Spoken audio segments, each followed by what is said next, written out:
ఉన్నాం మనము రాచకొండ ఏరియాలో ఉన్నటువంటి Malkajgiri district, Medchal Malkajgiri district, then Bhuvanagiri, Yadadri Bhuvanagiri district, రెండు రెడ్ జోన్ లో ఉన్నాయి. ఇది నేను వెళ్ళి చూశాను. అన్ని ఏరియాస్ వాటర్ ఫ్లో ఉంది.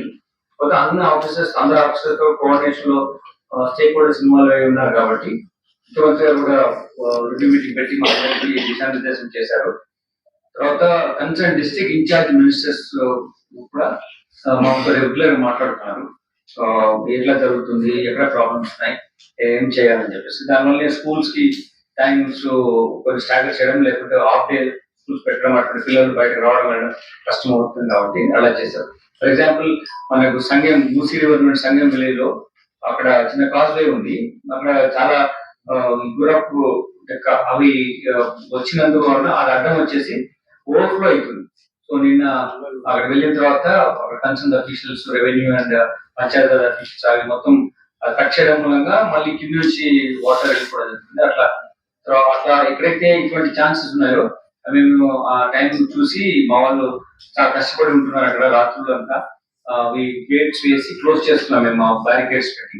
సో నో వన్, ఎందుకంటే ఆ ఊర్లో ఉన్న వాళ్ళు ఏమనుకుంటారంటే మేము ఎప్పుడు నడిచాం కదా, మీకు తెలియదు కొత్తగా అని వెళ్తారు. అందులో వాటర్ వెళ్ళిపోతారు. అప్పుడు చాలా స్పీడ్ గా వెళ్తుంది. గేట్స్ కూడా ఓపెన్ చేసినట్టు చాలా వాటర్ ఎక్కువ వస్తుంది.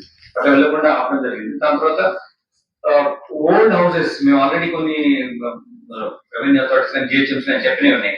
అక్కడ వెకేట్ చేయమని అడిగారు. వాళ్ళు వెకేట్ చేయకుండా ఎప్పుడు వస్తే వర్షం ఉంటాయి అని తొందరకుంటున్నారు. వాళ్ళని కూడా నిన్న ఇబ్రాహీంపట్నం డివిజన్ లో కొంత షిఫ్ట్ చేశాము సేఫర్ ఏరియాస్ కి. తర్వాత ఓల్డ్ హౌసెస్ లో ఉన్నప్పుడు వర్షం 2 రోజులు కంటిన్యూస్ గా పడ్డప్పుడు కూలిపోయే అవకాశం ఎక్కువ ఉంటాయి కాబట్టి అటువంటి ఏరియాస్ లో కూడా మేము వాళ్ళని డిఫరెంట్ సేఫర్ ఏరియాస్ కి షిఫ్ట్ చేస్తున్నాం.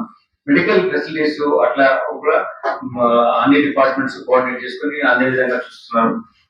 ఇంకా ఏంటంటే కాకిల్ కూడా ఇంపార్టెంట్. మన ఆవు కానీ ఏదైనా కానీ చాలా ఇంపార్టెంట్ కాబట్టి వాటి రక్షణ కూడా మేము చర్యలు చేపడుతున్నాం. అటువంటి ఏమన్నా ఉంటే చట్ట ప్రకారం వాటికి ఎలాంటి ఇన్సూరెన్స్ లాంటివి కావాలని ఎట్లా కానీ రైతుల పక్షంగా ఉండాలని ముఖ్యమంత్రి గారు కూడా మాకు ఇన్స్ట్రక్షన్స్ ఇవ్వడం జరిగింది. Will take care of all those issues. Luckily ఈ రోజు రెయిన్ మనల్ని ఇబ్బంది పెట్టలేదు. మేబీ నైట్ వస్తుంది, రెడ్ జోన్ ఉన్నా కాబట్టి నైట్ వస్తే అంత ప్రాబ్లం లేదు. Will take care, you will be happy. ఇంట్లో మీరు ఉండొచ్చు, మేము బయట తిరిగి విల్ ప్రొటెక్ట్ యూ.